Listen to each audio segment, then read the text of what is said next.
All right, the next topic is calculus in polar coordinates. All right, so we're gonna talk about the same basic problems that we do in other coordinate systems like Cartesian coordinates. The same two kind of motivating problems that underlie calculus, and that is the slope of the tangent line to the curve at any particular point, and the area underneath underneath the curve. Okay. Now the difference, however, is that we are now working with uh, functions that are defined in this way: r equals a function f of theta, as opposed to y equals f of x.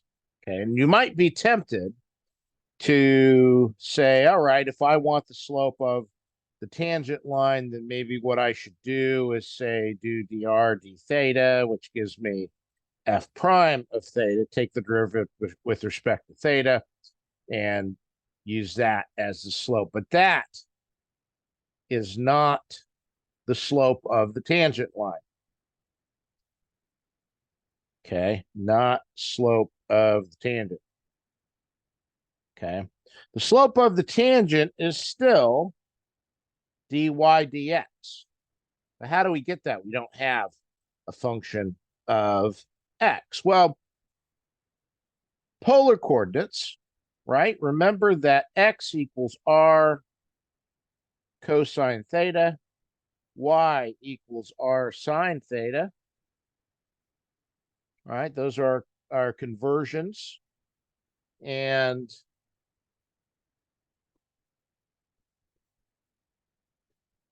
if we substitute f of theta for r, then you get x equals f of theta cosine theta, and y equals f of theta sine theta. And now the slope of your tangent line is dy dx. So let's find dy and let's find dx. Okay. So let's do dy. But note that y is f of theta sine theta. That's a product rule, right? Okay. So that's a product rule that we would have to do. So by the chain rule, basically, that means we're going to say dy dx is going to be dy d theta over dx d theta. Okay, and that would leave us with the well, that would leave us with the dy dx, which is what we want. But we note that both y and x now involve a product rule, and so using the product rule, right, that would be f prime of theta. We're doing dy first. That would be f prime of theta sine theta plus f of theta, and the derivative of sine is cosine. Okay, we divide that. We're going to do the same thing with dx. So I get f prime of theta cosine theta plus f of theta, and the derivative of cosine is negative sine. So this becomes a minus sign. And this is the formula for the slope of the tangent line. Okay, so is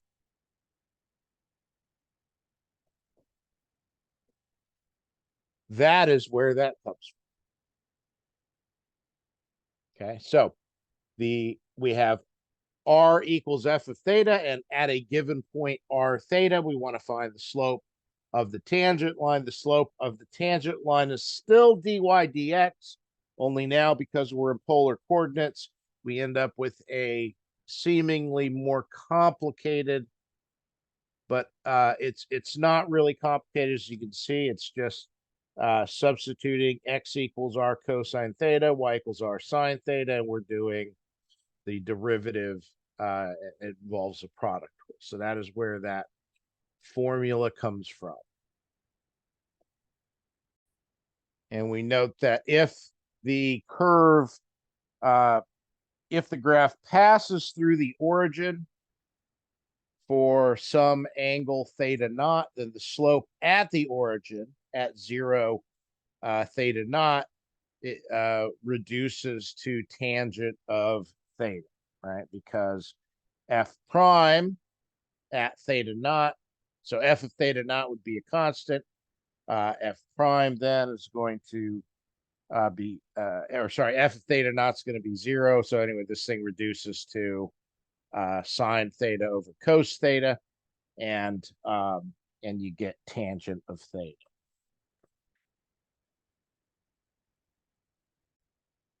So this rolls up into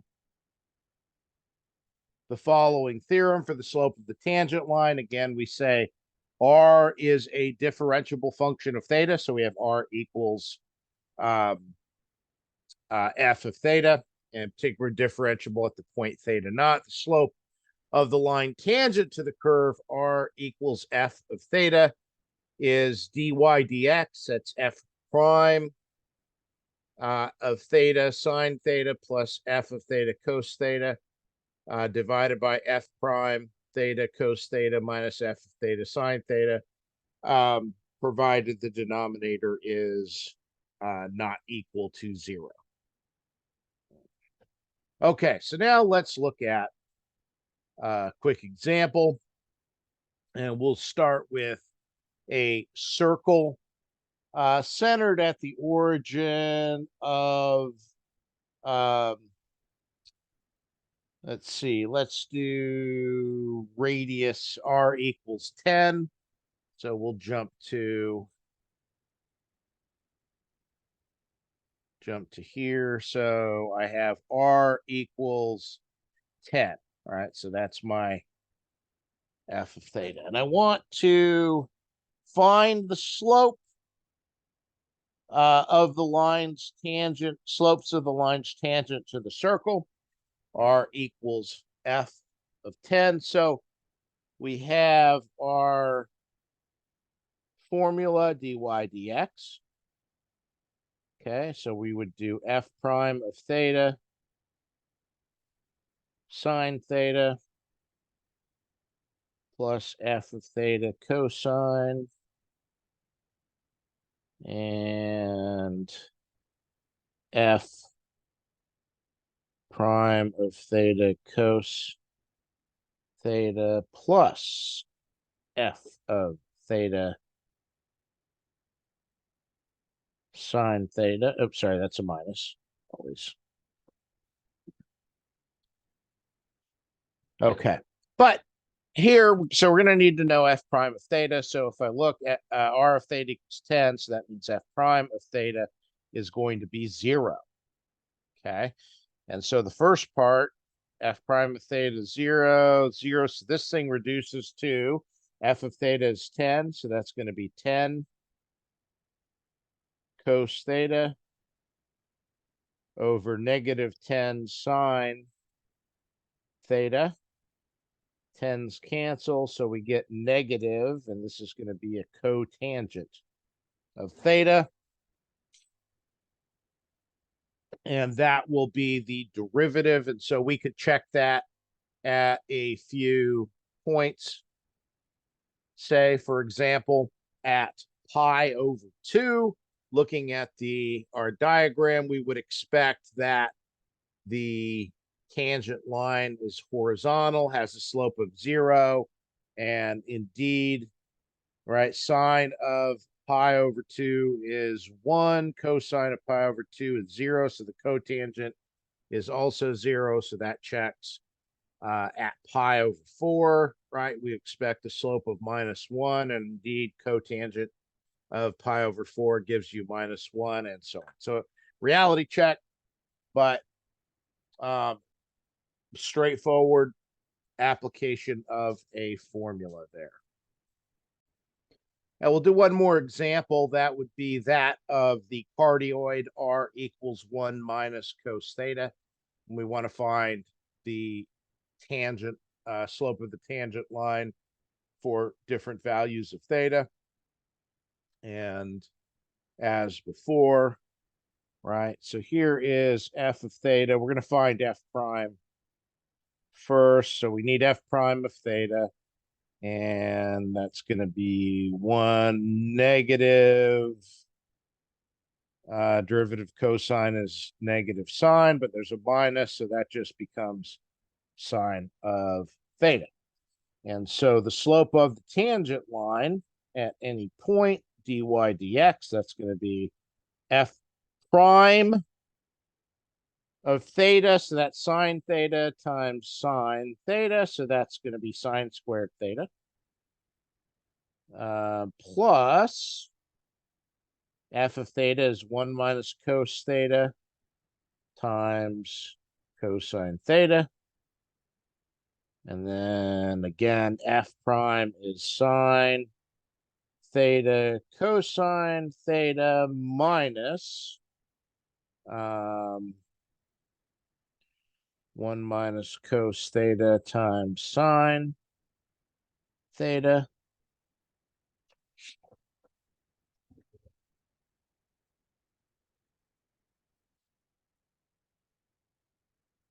Okay, so we'll note that we can try and simplify this one a little bit. So we got sine squared. I'm going to substitute 1 minus cosine squared. And then that's going to be plus cos theta minus cos squared theta.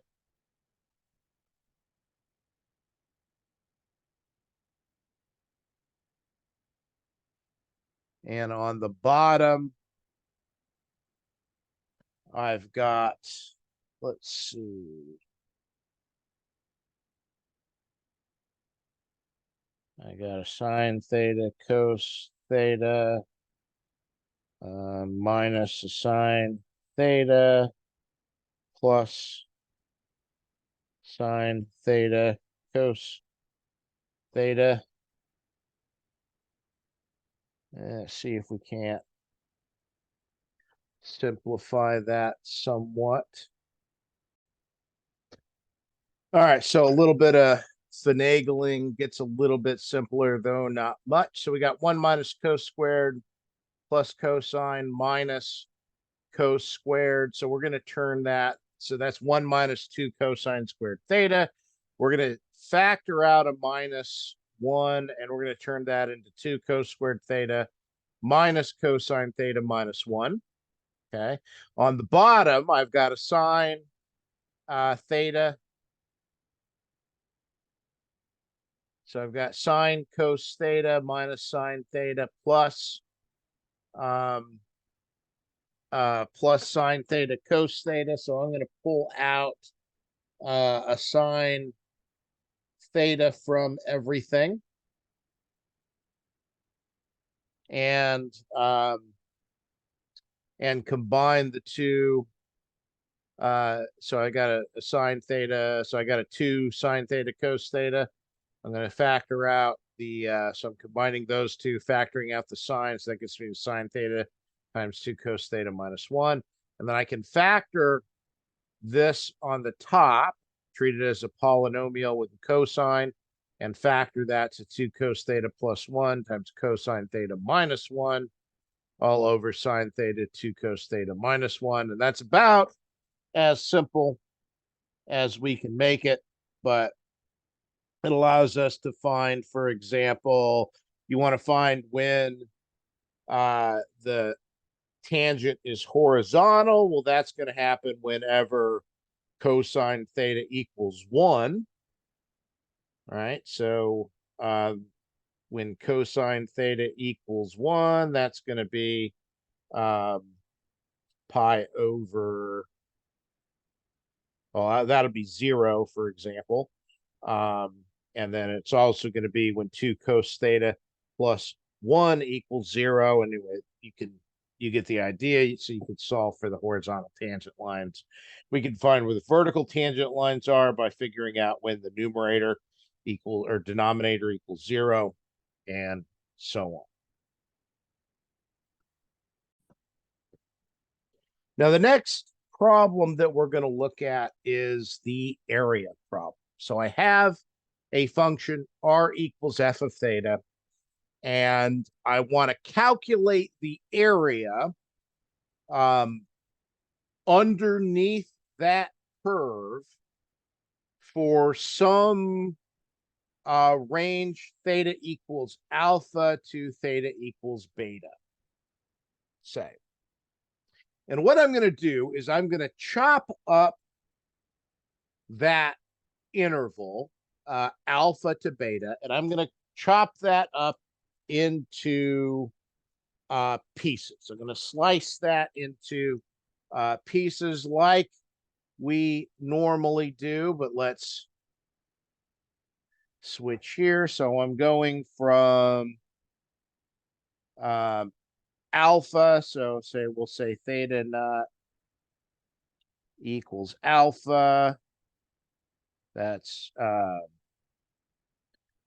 let's do it this way. Alpha equals theta naught less than theta 1 less than dot dot dot less than theta k minus 1 less than theta k dot dot dot less than theta n, and that is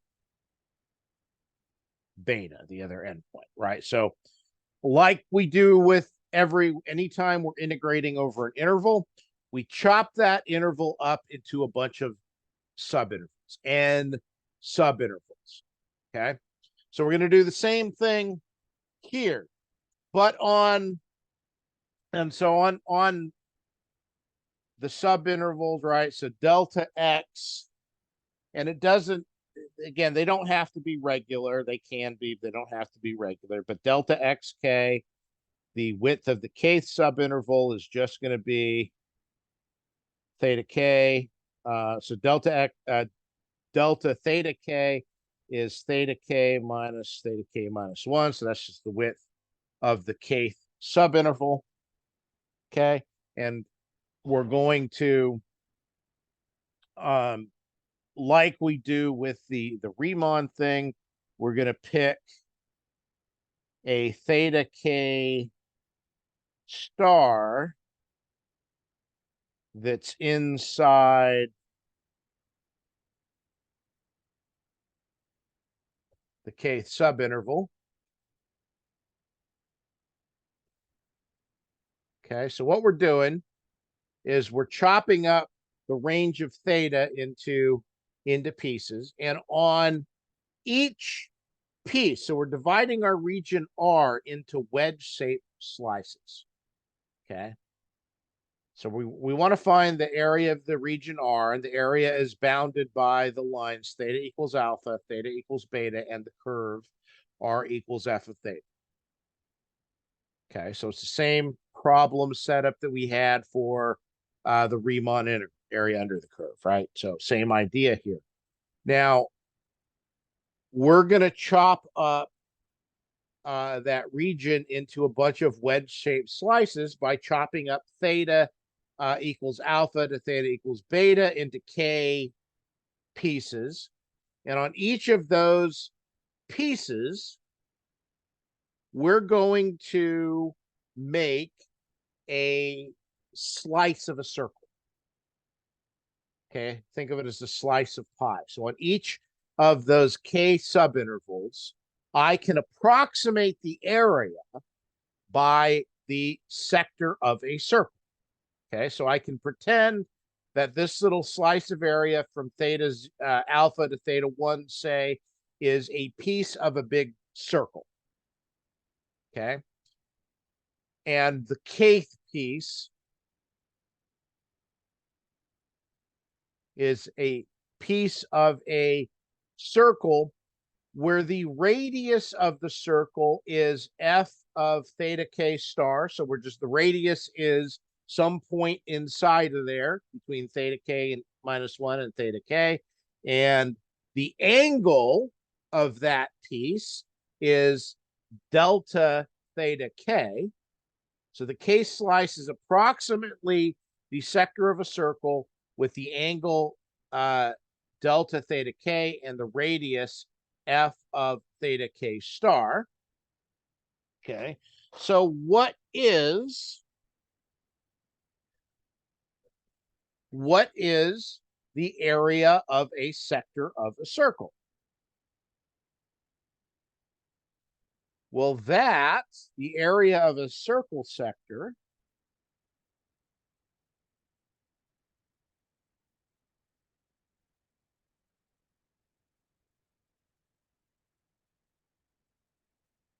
so circle, radius r, sector, angle theta. Okay, so here's my circle. I have the theta, r is the radius, is r squared theta, right? Okay. How does it, let's double check this, make sure this makes sense. If the angle theta traces out the entirety of the circle, well, then theta would be 2 pi. And so we're saying the area of a sector that's the entire circle should be 2 pi r squared. Yep, that seems to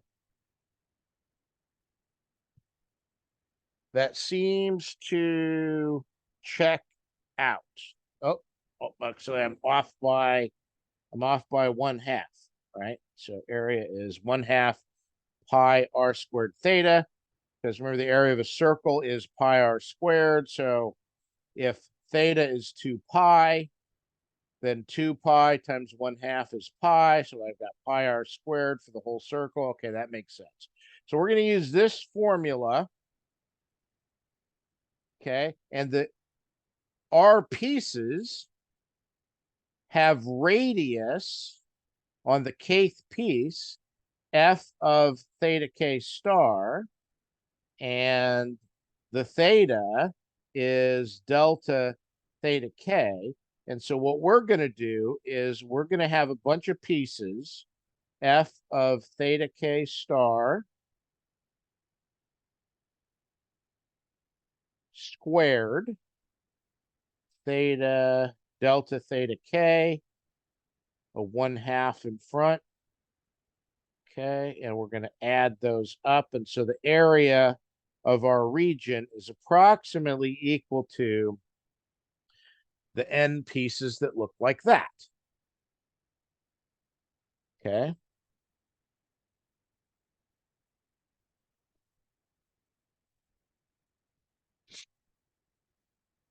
Area of the kth slice is 1/2 f of theta k star squared delta theta k. We're just going to add up those pieces. Okay. And as we normally do, then if I take the limit in a way that makes, right, the delta theta go to 0, which also will drive n to infinity of this sum,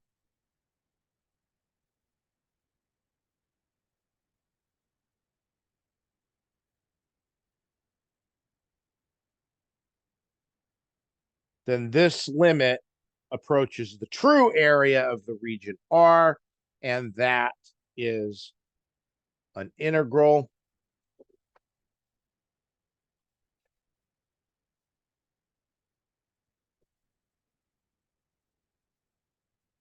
which I'm going to need a little more space. So let's jump up here.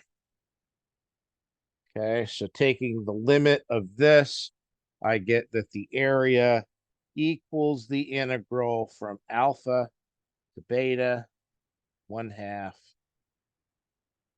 f theta squared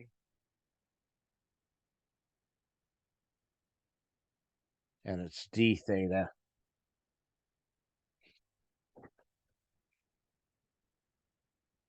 All right. Okay, so that is our build up to area and polar coordinates.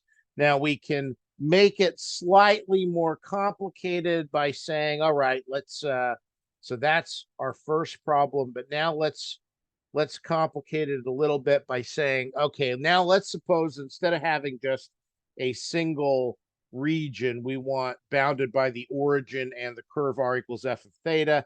Now I can have an outer radius r equals f of theta, an inner radius g of theta. And so now that region is going to be the outer region. Okay, so that would be the big piece of pie minus the little piece of pie. And what's left over would be our area, but it's the same idea. It's derived the same way. And so you end up with the integral from alpha to beta of 1/2 f of theta squared minus g of theta squared d theta. And that is where that comes from. Okay. All right, so we can do a quick example. Let's see. Let's try this. So let's suppose I have the area of half a petal of this 4-leaf rose here. So the function in this case is r equals 2 cos 2 theta. And we want to find the area of half of a petal. So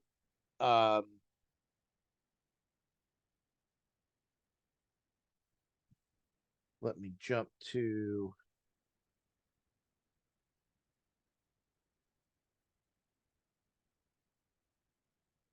all right, so we have half of a petal. We've got r equals 2 cos sine 2 theta. Okay, and we want the area of half of a petal. Well, this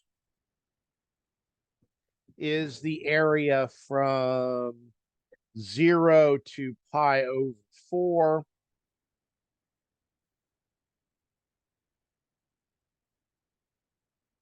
One half. Let me just realize we're sharing. Okay, so it'll be the area from 0 to pi over 4, 1/2, and it's going to be f of theta squared. So that would be 2 cos 2 theta squared d theta. Okay, now with some of these, that's going to involve a little bit of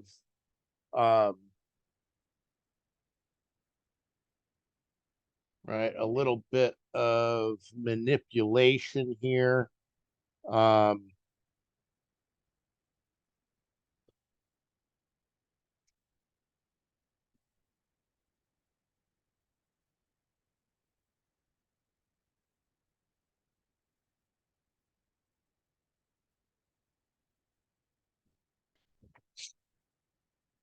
So we would have to do note that with 2, we've got 2 cos 2 theta squared, and so that's going to give us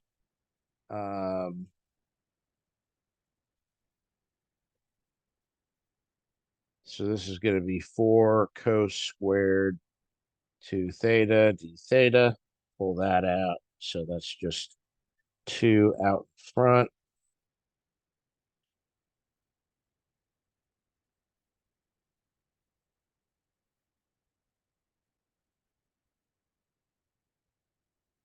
Okay.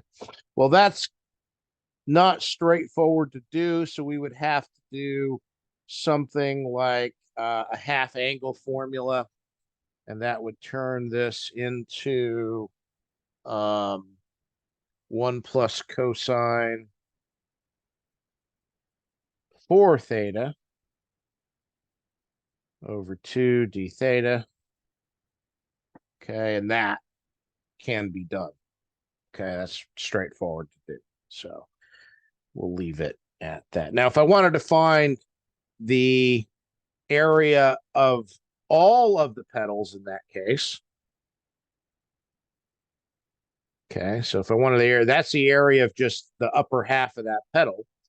But Noting the symmetry involved, we note that we would have each petal has two of those. And so if I take that thing and I multiply it by 8, then that would give me the area of all of the petals. So I mentioned that not because that was the problem we were doing, but because often you will be able to exploit some symmetries in order to kind of simplify the calculation of a problem.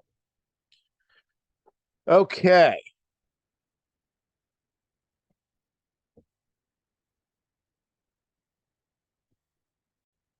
All right, the final topic is going to be arc length of a polar curve. So we have a curve r equals f of theta, and we want to know the length as theta runs from alpha to beta, say. Okay, so where do we get a formula for this? Okay, well, key idea is to note x equals r cos theta, y equals r sine theta, right? And we could view a polar curve as a parametric curve where x and y are both in turn parameters of theta. So treat them as parametric curves with parameter theta. Remember that r equals f of theta, and so we have x of theta is f of theta cos theta, y of theta is f of theta sine theta, and then our arc length formula from before with parametric curves becomes, right, we had the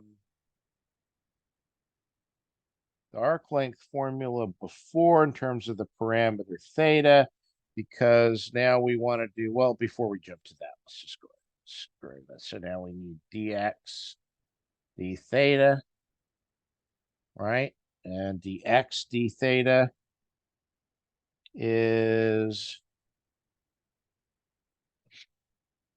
f prime of theta cos theta plus f of theta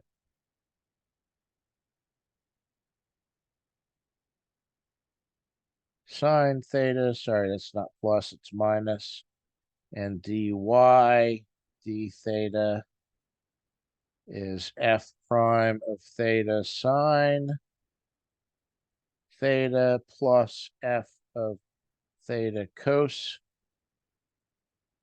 theta.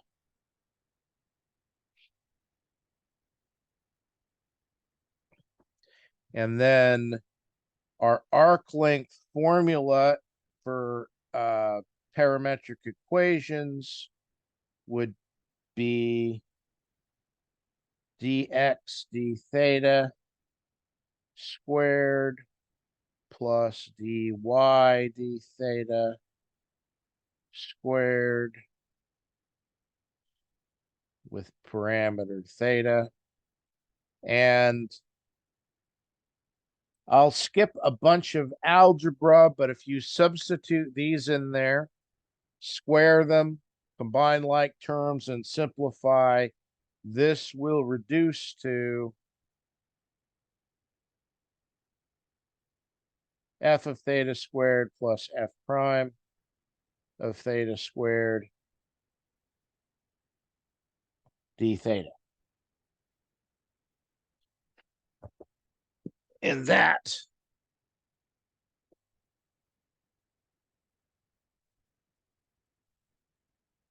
is our arc length.